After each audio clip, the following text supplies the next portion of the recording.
Hi. Hello, my name is Chris Farrow. Welcome to my channel. What's happening today? What is the news? The news is I finally caught up on 90 Day Fiance season 7. Just plain old 90 Day Fiance, honey.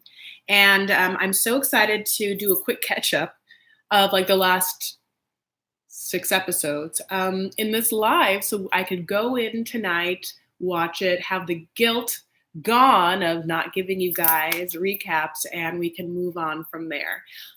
This is also the first time I'm doing a live, and I didn't tell Wa because it's her day off. And then as I signed into YouTube, having already posted in Vanity Fair, my Facebook group, and on YouTube that I was going to go live, this is the first time I'm going live at the same time she is. I know.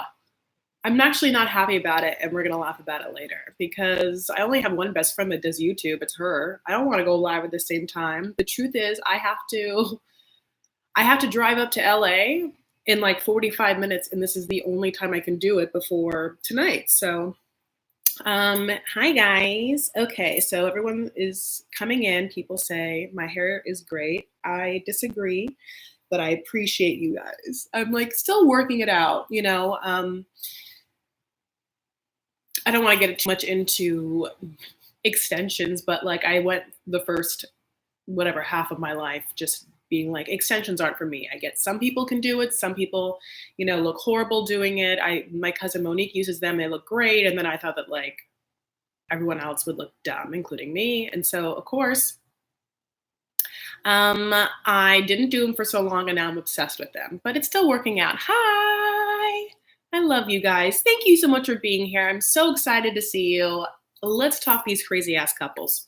So, as the rules go for lives, this is how it's going to go. I'm going to talk. If you want to send a super chat, you are welcome to. I'll read whatever, you guys talk about or whatever. And, but you don't have to send a super chat, but I want to make it somewhat livable for people who are going to rewatch it. And again, I'm so happy you guys are in the room. I'm like sad that I'm having to go live at the same time as Wa. And I totally get if you pick her over me, God bless. I would. No, I love you. I really appreciate you guys. Okay, so let's get into it. Also, like, don't go into her live and be like, Chris wanted the same time as you. She's trying to take away people. Honey, we'll talk about this later. I'll call Wa and laugh about it. Okay, let's talk these couples. Okay, first and foremost, I'm going to talk about Annie and Marcel. You guys know my opinions on Annie and Marcel, specifically my distaste and disappointment in Annie.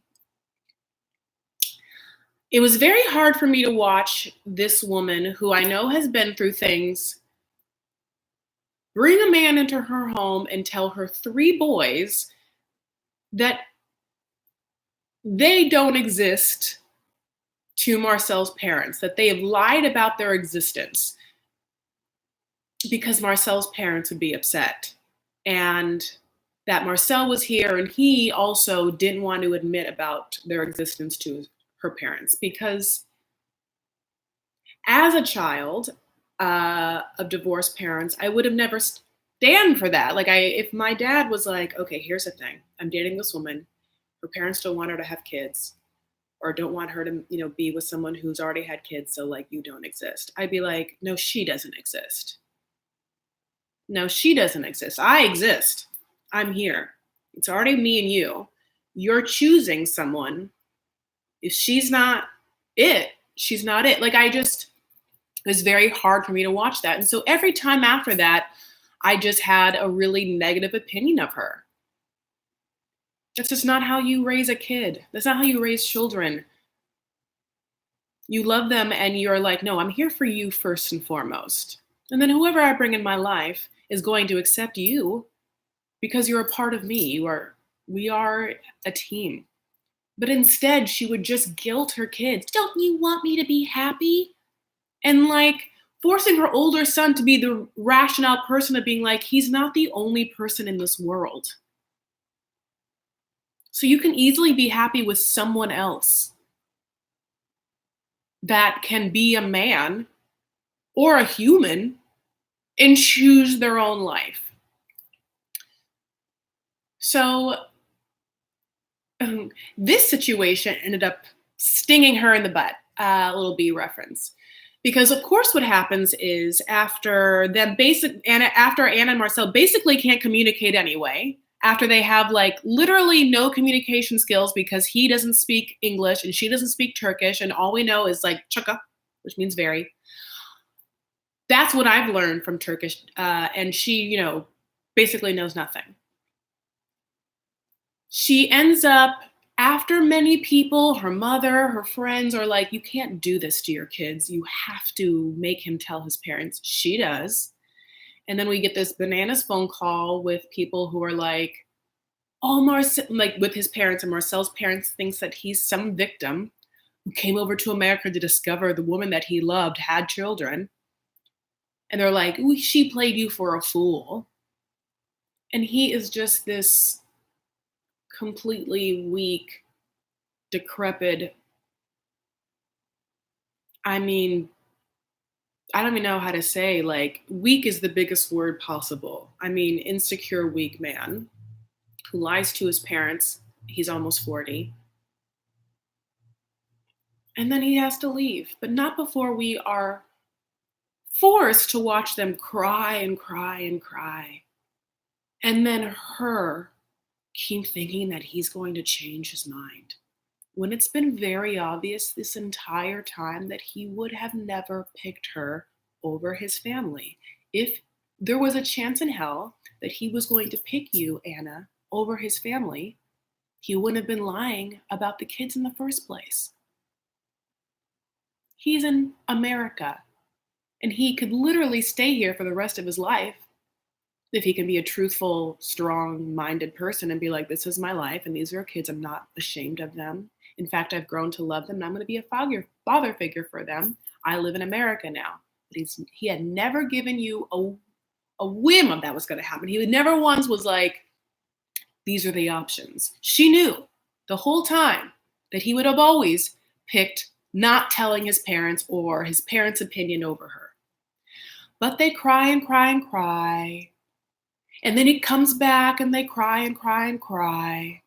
And then he's packing at the hotel and she shows up to drive him to the airport and they cry. And she's like, I did it because I still thought that he was going to change his mind. And they are both wearing flip-flops the entire time. It's raining at the airport. She comes out of her car in the rain with her flip-flops, walks him to the terminal, still hoping that he will, like some romantic movie, be like, I choose you, chuk, chuk, chuk, chuk, chuk.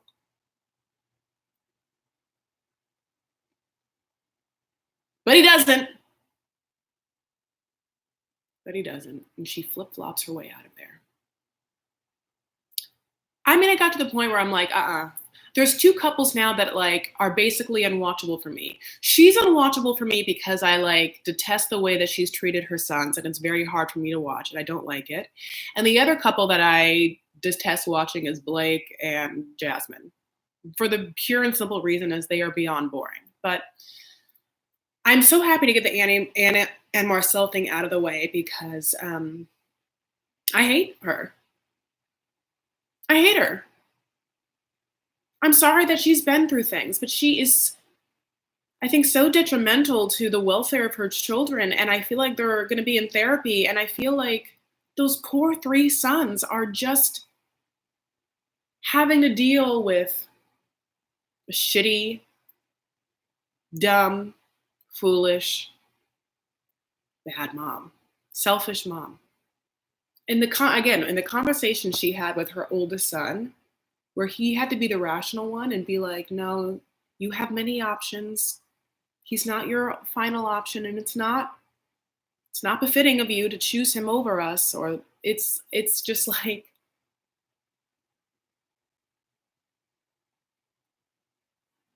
hard to watch, disheartening. What are the words?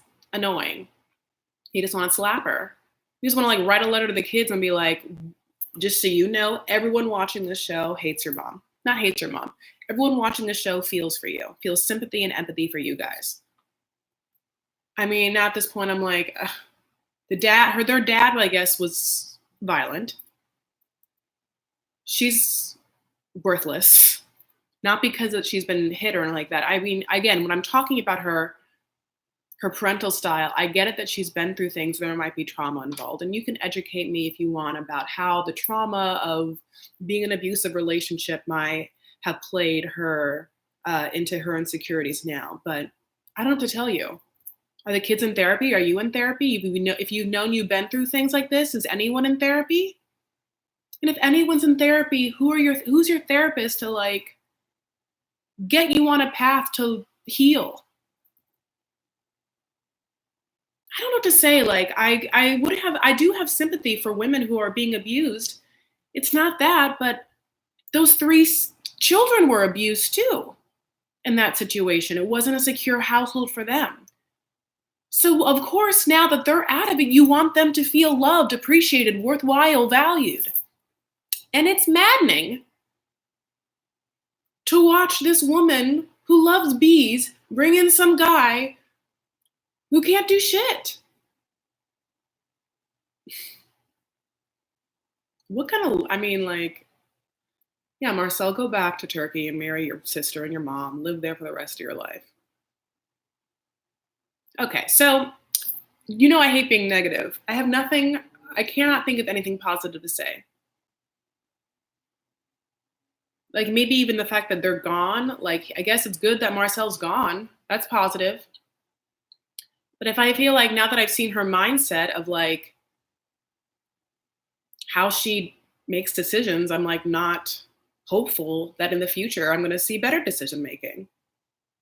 My only hope, I guess, is that she watched this season and reads enough feedback from people who are like, "What? You thought it'd be okay for you to be with someone who wanted to deny the existence of your three sons, and you told them? And you didn't actively, once you found that out, banish him, but you in fact brought him over from America, and then talked about it with them all the time?" And then had the audacity to be like, "Are you sad Marcel's leaving? I bet you're not. I bet you're not sad he's leaving. You always hated him." And it's like, yeah, I'm happy he's leaving. Because when you were with him, I got to see a side of you that made me hate you, not have respect for you. Realize you didn't have respect for me. Realize this person definitely did, Marcel. How could you respect people that like you want to deny their existence to? So I don't have to be nice to this person. The minute that this person came in and told me they hated everything, including this pizza, like I don't have to like this person. If your life is so fucking great with your mom and your sister and your Turkish pizza, go there. Live there. Guess what? We don't live there, so you don't have to lie.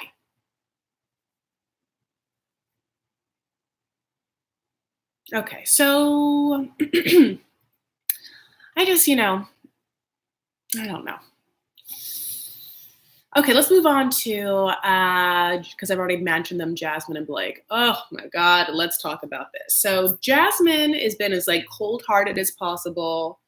She's just like not fun, very into makeup, which you would think I would enjoy about her. She has with her sister a face full of Botox and filler, but like is very much like, I don't like clubs, I don't like music. She's very prissy. She's like the unfunnest person ever. It seems like she has no attraction or no warmth for Blake. I don't understand what they have in common. She like expected to come out here and be completely taken care of. She's very complaining about the fact that they have to live with his parents. The times in which his mom tries to engage her in conversation, she's unfun, not warm, doesn't want to do anything, won't skin shrimp. Yeah, she just thinks that like she's gonna come out here, get everything for free, including a wedding, that her parents won't have to put up anything. And Blake is dumb. Blake is a VP of a music label, also one of their lead talents.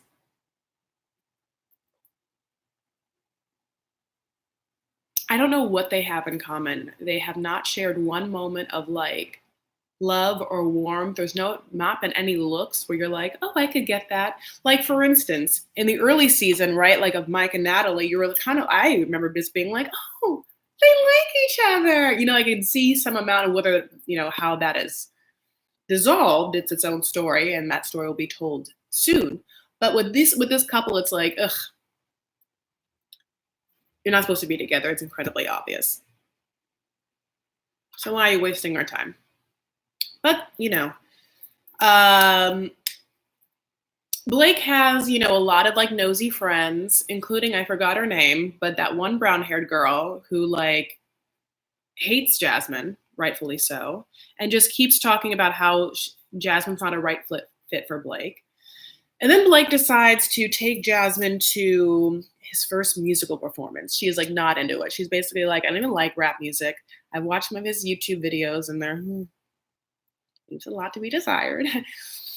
And, I like rap. So I was like, well, let's really see what's happening here. VP of this music label, like how successful do I think this music label is going to be based upon the talent, which is you, that you've signed. So then we're privy to one of their songs. And it's like, bring back Tariq then, because if this is what you're going to call rap music, I'm not into it. It's like basically a white dude sort of screaming on the mic. And then at some point, Blake in a Nacho Libre mask, I don't even know what kind of mask that is, also raps. It's horrible. It's really bad. And in this one moment, I was like, oh, I mean, I'd be doing the same thing Jasmine would be. I would not be on that dance floor about to get mosh pitted by a bunch of people who literally have not an ear to have, not an ear to be, I can't talk, not any sort of musical ear, because this is really bad. Oh my God, Vanessa Haddad. Hello. Thank you for that super chat. Shukran, Habibti, Ayuni. Thank you, baby boo. I just like, that music's horrible. And so in this moment, even though Jasmine is cold as hell and whatever, for the fact that she's like sitting there, even attempting to look like she's enjoying it, I'm happy for her. That's exactly what I'd be doing. Sitting down, dealing with this, dealing with it. You don't have to be standing for 2 hours to show support.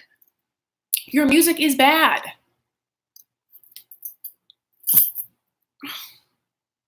I'm not in a bad mood, by the way. I'm usually very positive. It's just that these people are just like, ugh. So anyway, that brown-haired girl talks to Blake and is like, that's not supportive of her to be sitting the whole time. And it's starting to make the wheels turn in his head.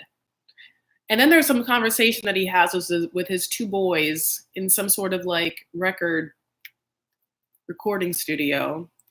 I fast-forwarded that. I have no idea what they said. I'm sure making him think if Jasmine's really right for him, which she's not. But he's picking her for some crazy reason because he likes the look of her. You cannot tell me that Blake really enjoys that personality. He is somehow enamored with the way she looks. Whether she's foreign to him in some way, and that's why. But I mean, like, and I said this before, he's like broke down Cisco, and she's like bargain basement Iggy Azalea. But they found each other. And they went on the show, and this is what we're forced to deal with. But they can't possibly, I feel like they are, I mean, they have to be broken up by now. I would like to think that, like, I have somewhat of a nose for these things. And if they're together, it's purely because of, like, social media in the show. But there is no way that they are going to be an everlasting couple. She merely tolerates him. And he, like, I think wants to be a mover and shaker in the rap game. That's why he likes to keep touting his VP of a music label.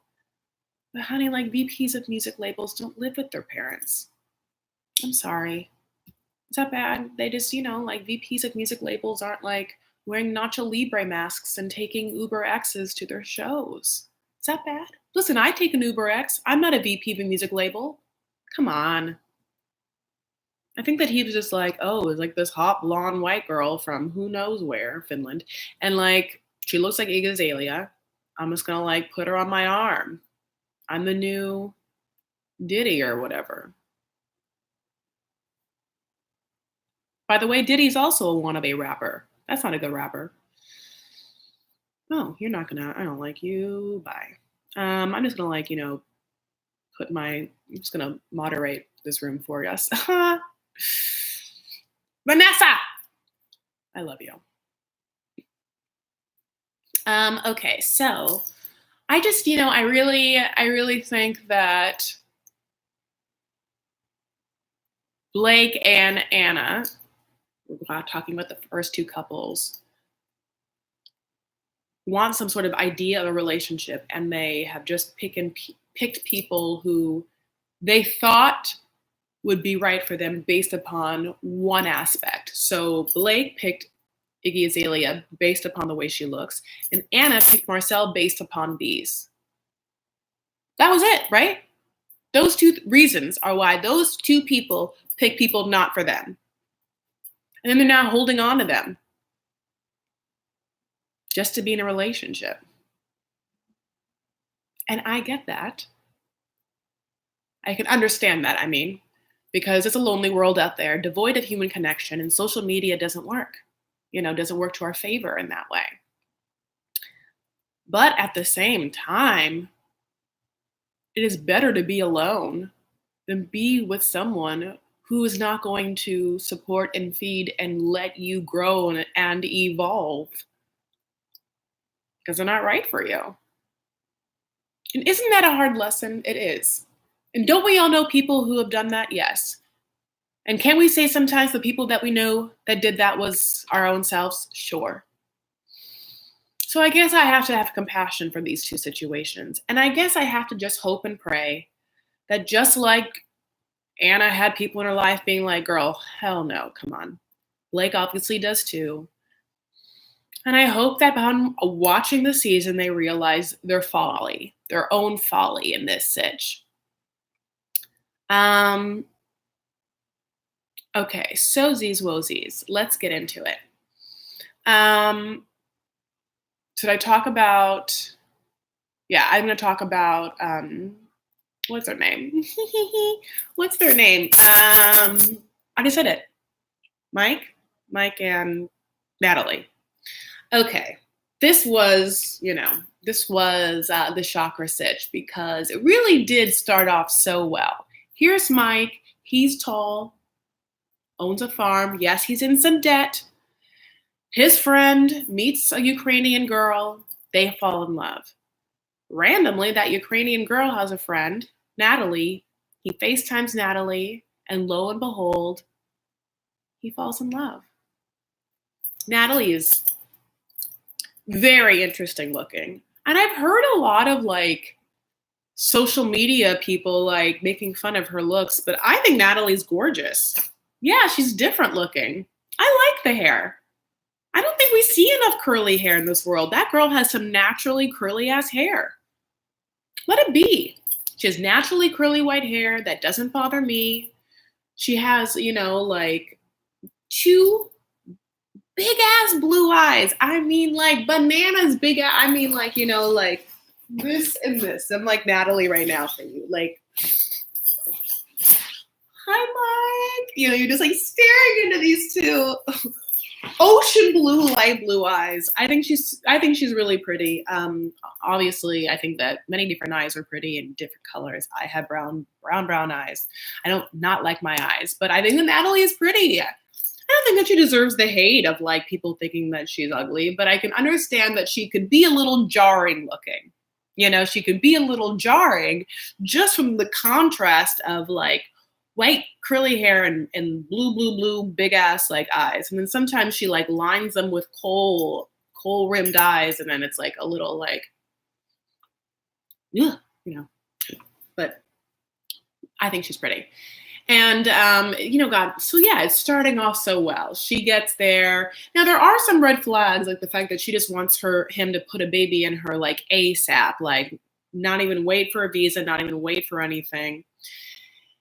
That's a little weird. And he discloses his debt, and that's kind of like pushed forward. He's there, he's dealing with it. And then we get some other red flags like this religion conversation. She takes him to her church, and he's like, this church is cool. And God bless for you. And you can just say alien bless for me. That's what I'm into, aliens. Now, everyone's entitled to their beliefs. Do I believe in Mike's choice? No. I could see it happening though. Let me say it this way. I do believe there's aliens, but I wouldn't say that like aliens, like take place of God, or like the aliens are why we're here. I believe that aliens exist. I just think they're like somewhere in the universe far, far away from us. Oh, hi. So Mike's, however, point is this: you can believe in God. I respect that. You're not respecting what I believe, aliens. And she's like, probably like, no, I don't. I do not believe in aliens, and I don't respect that you believe in aliens. I want our children to believe in God. And not only God, this, specific branch of what looks like an Orthodox or like, I'm not sure, like very Orthodox Christian church. This is a very real conversation to be had by two people who want to have a family or bring people in. How are you going to raise your children? What are your values? You can have the same values and have differences, right? I can foresee two people having technically different political beliefs, but having like similar values. But some things are insurmountable because you want to be on the same page for certain amounts of things. I feel like how you raise your children, who you are, how you want to live your life. Money and how you spend money are like major reasons and caveats for people divorcing. So it's good that you talk all this shit out before you do. Which is why the fact that they are now only talking about this stuff now, what looked like a week after Natalie was like, put a baby in here, is kind of like, Natalie, all right, what's happening?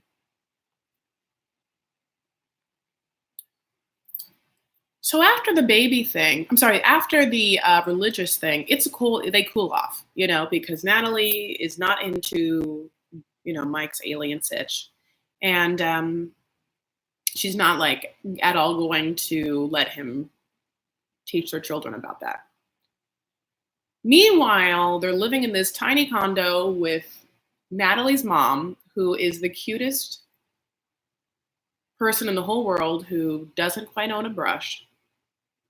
I mean, what she does own is like boxes and boxes of red hair dye, right? But what she doesn't own are brushes. And I'm like, what's happening there? Is it that she had the same curly hair as Natalie, but she's relaxed it? Is it that she does her hair like once every 2 weeks and sleeps on it, and that's why there's like a smashed thing? Shiana just always she always looked like she just woke up. But what a sweet woman, who also is like very into talking to Mike in Ukrainian, and he doesn't understand a word. But just her warmth and spirit, I think, is comforting. And Natalie has gone through a roller coaster of like being like the sexy, like, I'm going to make you eggs in the morning, lover, with tomatoes, lover, to like being like the poutiest, babyest pout. And the roller coaster that is like their trip together. Culminating in this conversation where he goes to the visa office to like find out why it's like not easy for them to get a visa, and then confronts her with like questions of why it's been so hard and if she's hiding anything, and it just dissolves. All of that like promising relationship that we saw in the beginning, where I swear to God, I was like, they're gonna make it. Suddenly is like, ooh, boy, I'm glad I didn't put money on that. I'm glad I didn't, go to Vegas, honey, and play those odds. I would have lost. Then we get, horrible fights and a really hard to watch confessional scene where the producer asks Natalie in front of Mike if she loves him, and she cannot say yes. Then she says, "How can I say yes? We've been fighting." And then she says something along the lines of, "I'm a woman, it's okay. We're not supposed to love as much as," like, I think she's saying, as a woman, you're supposed to love me and I can sort of pick and choose. And then it becomes this thing where she's like, "You owe me an apology." And I'm proud of Mike because I can tell that Mike loved this woman. He does love her, and he won't let her disrespect him. He's like, "No, no, you've already said what you needed to say, and also didn't say what you needed to say. I'm not going to apologize to you. It's done." She's a pouty pick pouts pout. She throws her ring at him. He's like, "That was my mother's ring." She's like, "That's why I'm giving it back to you." But it's just, she's playing the game of like thinking that he's going to turn around, pick up the ring that she's thrown, put it back on her finger, and be like, "Okay, let's get married in this Ukrainian Orthodox church. I'll give up the aliens. I don't care if you can't say you love me. I'll put a baby in you right now." He's like, "That's not how it fucking works.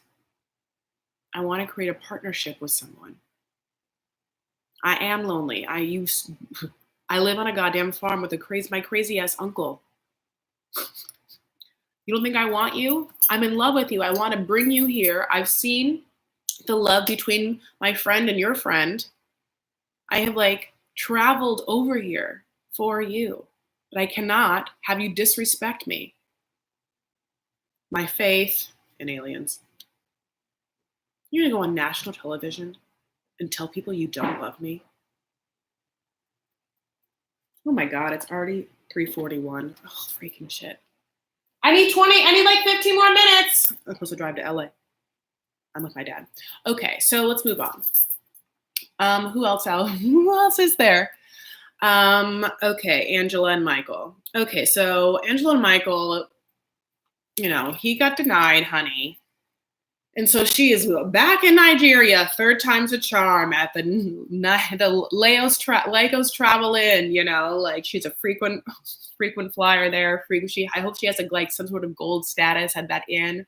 I can imagine like when they see the names on the books of Angela, they're like, "Oh God." The whole thing is that they set up this thing where she's going to go to Nigeria, and then she like wants to try and get him a reason why he's been denied, and he wants for her to get married to him technically there, so that they can just forget about this K-1 visa and just move on to that spousal visa. But she doesn't want that. She's like, "I had the engagement ceremony in front of your peeps. Guess what? The wedding is in front of my peeps. All my grandchildren, my mom, she's old. She's been dealing with some health stuff, which we all know. We can see it as plain as day." And Angela lands in Nigeria. She gets a cake. That's so exciting. She's so excited to show off her Botox. And I can't tell what she's gotten done on her face. Now, I can see that she got some sort of like laser fraxel on her chest. And sometimes when that happens and there's like scars, you would think that like someone would like cover up, mostly because you have to. You can't like let the sun hit that. I mean, Angela's like, Mark's loud and proud, honey. She's like, "Look at him," I'm just like, girl, get a jacket. How about like a cool blazer or something? And that's where we're going to be because, like in between Angela being mad at Michael for various things like why he got denied or whatnot, or the goofballs or whatever, Michael has his agenda of like getting her to commit to him there, getting her to get married to him there, so like he can finally put this whole charade to rest, get his ass to America, attend the Trump rally of his dreams, her wedding. Okay, so I have to move on because I didn't realize this. I cannot believe how time goes by so fast. Okay. who are my other couples? Michael and Juliana. God, also so interesting. So Michael wasn't even like in the last episode, which I loved. But Michael, of course, and Juliana are living their life, and we saw their prenup meeting where Michael is very controlling and doesn't want to give her any money, which and wants her to be like his stay-at-home wife, who maybe mangles a little bit on the side, but like offers her no security. And we see this very young woman be like, no. And she's really like manipulating I think that she has to the situation of being like, don't you understand that would effectively leave me high and dry? You can just choose to leave me and kick me out just like you have before. And I am not without anything. And the whole time she's also like getting close with Max and Cece and like effectively being some sort of like babysitter, not a mom, because Michael's ex / Max and Cece's real mom's not into it. I'm like always afraid my dad's gonna walk in. But then we got to see this like beautiful relationship form between Max and Cece's mom, who I cannot remember her name right now, obviously, and Juliana. Juliana shares a crazy story of like what her ex-husband was like, which is basically she started modeling when she was 14. It didn't work out. She went back to her hometown. She got involved in a crazy cult church. The pastor was like, you should marry this guy. He's been here for a minute. He's 34. She's 17. They get married. And the minute that they get married, like the husband's personality totally changes, and he like wants to like cage her in the house. Not really, but figuratively. And she's like, she just leaves. She's just like, absolutely not. So she does. Goes back to Sao Paulo with more confidence as she's older, and then like comes back and divorces him. And that's what makes her realize that she has to have a sense of independence and financial independence, because she cannot be beholden to the whims of some shitty man. It's like a really beautiful turn of events to watch these two women bond and connect. Because Juliana is hella young and hella goddamn gorgeous. They met on a yacht. There's like a billion reasons why Michael's ex would be like, no thanks. But instead, she addresses the fact that what does that do for her? This young girl is smart, and she's shown to really appreciate and love her kids. So what good does it do her to be jealous or compare or whatnot or be mean to her? In fact, nothing is detrimental. If they work together as two women, she actually has like even more help and more understanding, more love in her life. I really love this part. This is the part of the show that I can be like, yes, isn't this great? What a turn of events. You wouldn't think that would happen. But they go dress shopping, and the dress that Juliana's pick is gorgeous, and they cry together. And they like connect in a way that's really lovely. And it's so funny that Michael's just not in that episode at all. And I don't want him there. Dad, you want to come into my live and say hi? Okay.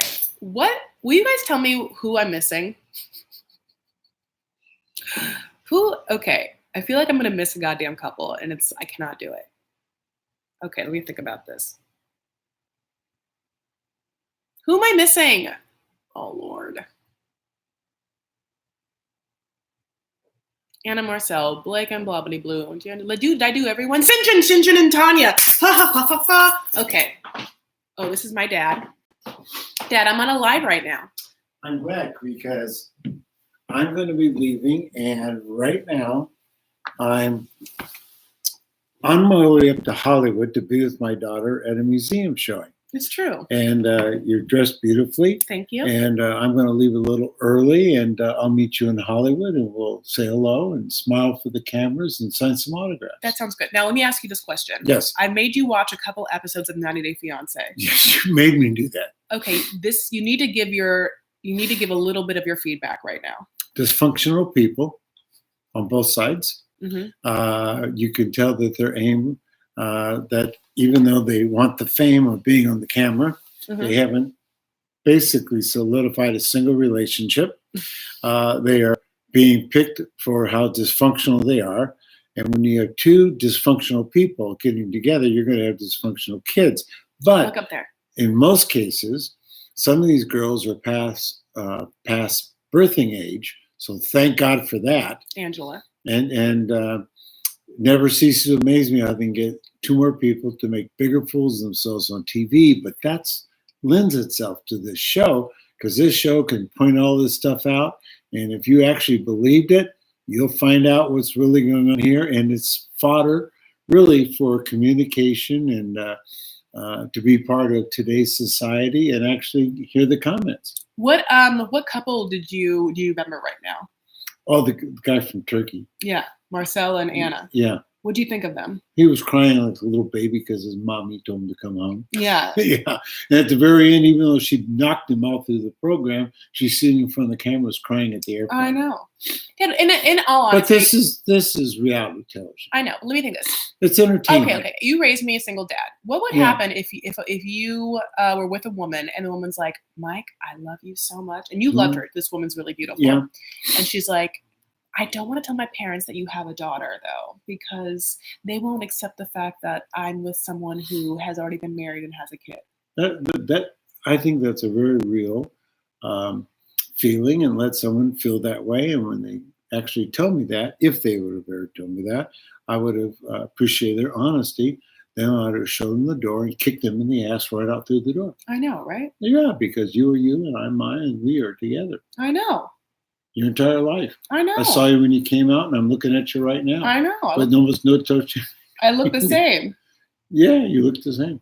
So I'm the same to you. It's a joke. Everyone has the right to have their own feelings, and that's fine and dandy. But you have to be your own person, stand up for who you are and what's important in your life. And in this program, they seem to be standing up and talking about everything that has nothing to do with their lives. But that's what reality TV is. Now, what do you think Enjoy it. What do you think of Angela and Michael? You know, Angela, the blonde, from, and then you remember her? Oh, yeah. Okay, nah, I think I'm done. I got to get in the car. Okay. I'm going to be on time. You're going to be late. Talk to you later. Thank you, everybody. Me like an hour to get there. I bet you I can beat you there because I'm going to take a toll road. God bless.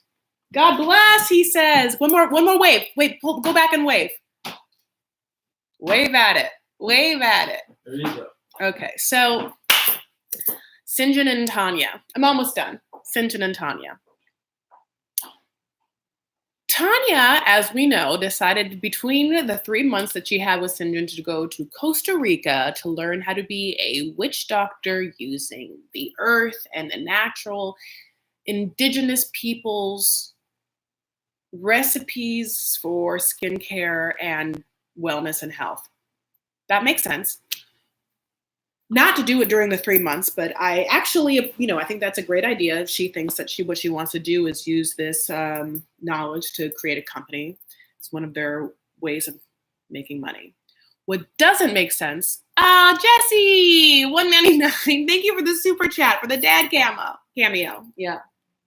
He looks fresh, doesn't he? Thank you so much, baby Bill.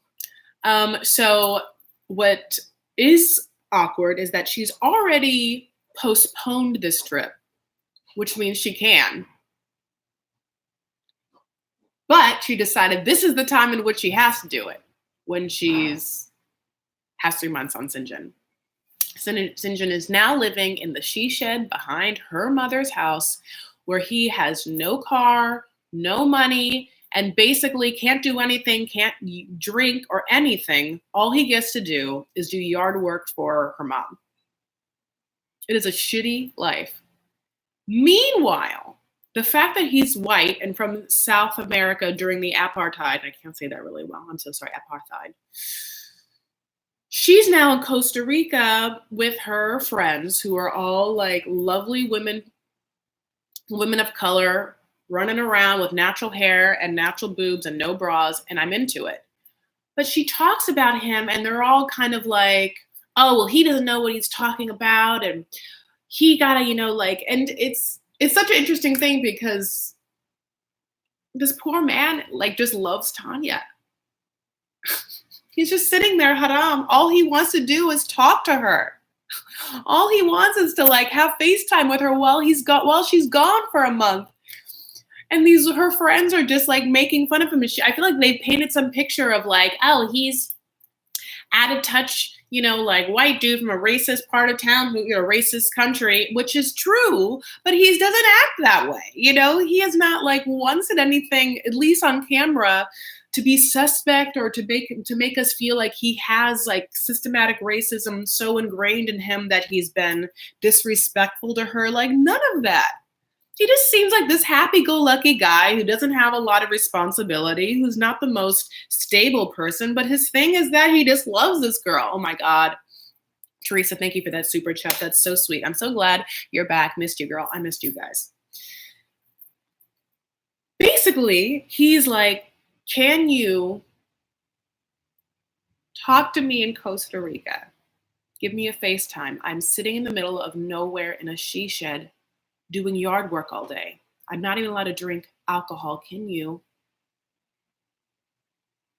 pay a little attention to me? I have no friends. And she treats this like, how dare you? How dare you ruin my independence? How are you? I'm doing this great thing. I have to be here. And like, I don't even want to deal with you. It's so sad. Then she goes out, totally okay, gets a little drunk, 100% okay, having fun with her friends. I'm still into it. FaceTimes him. She's drunk in a foreign country, and not like, any foreign country, but like also Costa Rica, like, can you just text me when you're home? I can see that you're drunk. Can you text me when you're home so I know that you're not just like dead somewhere in the middle of the jungle of Costa Rica? And she like takes it so bad, like, no, no. You're gonna be married. When you're married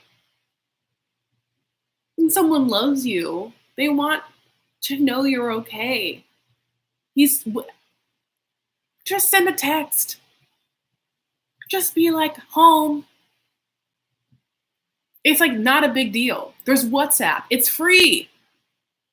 I disagree with her on all these fronts. She is shitty. And she's like, and I feel like she has no idea. I feel like she's like in her mind, like this righteous, like, and I believe this, I am, like righteous social justice warrior, like feminist. And who's not, these are all tenements I believe in. But it's like she is like close her mind to the actual reality of the situation, that she has this man that she brought over that loves her and just wants to like talk to her, spend time with her, and know that she's healthy and alive. Maybe he's ignorant to like her struggles, which makes sense. They come from completely different worlds. And if there are like scraps on the cutting room floor of him being, ignorant, maybe that exists to like, or has ignorant statements, but we haven't seen them. We've just seen this dude that's just like a goofball, in Angela's words, just like wants to spend time with her, loves her so much, is so into her, so romantically into her, so sexually turned on by her. She just yells at him all goddamn day. She gets back from Costa Rica, yells at him. You're not doing this. You're not doing that. Why didn't you do this? I should have told you to do that. Meanwhile, he's just like, oh my God, I haven't seen you in a month. You decided to leave me for a month when I came out here for you. Tanya has gotten a lot of hate this season from people. People really hate Tanya. Not as much as they did Lyda, which makes sense. But I'm actually kind of scared for her in the sense of like, I hope that she's not like taking all of this badly. I want her to open her mind and her eyes to the fact that like this wasn't a situation that needed like all of her righteousness, all of her like thinking that she is like the only strong-minded, rational one living in this age, and that he is some dumb, racist white person. I just want, we have that. We know what those people look like. I just haven't seen that from him. So I feel bad for him. I cannot wait to like read your guys' opinion of what I'm talking about. I have to go. My dad's right. I'm going to be late for this thing, and I absolutely have to go. So here's the deal. I'm going to go up to LA. I have to go to this thing, and then I'm going to come home to my house tonight in West Hollywood. I'm going to watch New Eps.